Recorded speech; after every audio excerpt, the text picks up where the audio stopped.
জুমার দিনে দুটো সময় থাকে। এই সময় আপনি যে দোয়াই করবেন আল্লাহ কবুল করবেন ইনশাআল্লাহ, যদি আপনার আকীদার মধ্যে শিরক না থাকে, আমলে বিদআত না থাকে এবং রিজিকটা হালাল হয়। সময়টা হচ্ছে জুমার খুতবা, খতিব যে খুতবা দেওয়ার পরে নামাজ পড়ান না, খুতবার পরে নামাজ পড়ান।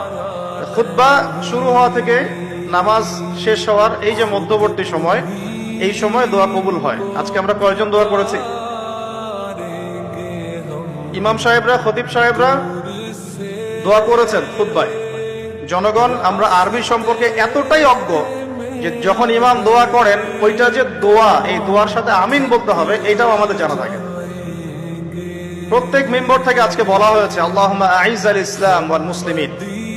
তখন মানুষ বসে বসে আঙ্গুল ফুটায়, মোবাইল টিপে, জানেই না যে দোয়া হচ্ছে আল্লাহুম্মা আইজ্জাল ইসলাম ওয়াল মুসলিমিন।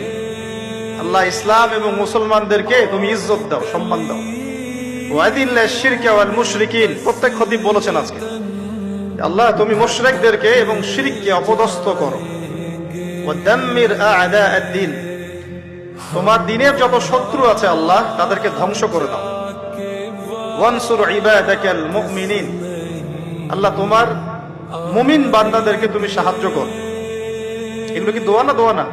আরেকটা সময় জুমার দিনে আসরের ওয়াক্তের পর থেকে মাগরিব পর্যন্ত, আসরের ওয়াক্তের পর থেকে মাগরিব পর্যন্ত এই সময়টুকুর মধ্যে দোয়া কবুল হয়। আজকে কয়জন দোয়া করেছি? দোয়া হবে নিজের জন্য, নিজের পরিবারের জন্য, নিজের আত্মীয় স্বজনদের জন্য, নিজের রিজিকের জন্য, ব্যবসার জন্য এবং উম্মতে মুহাম্মাদির জন্য।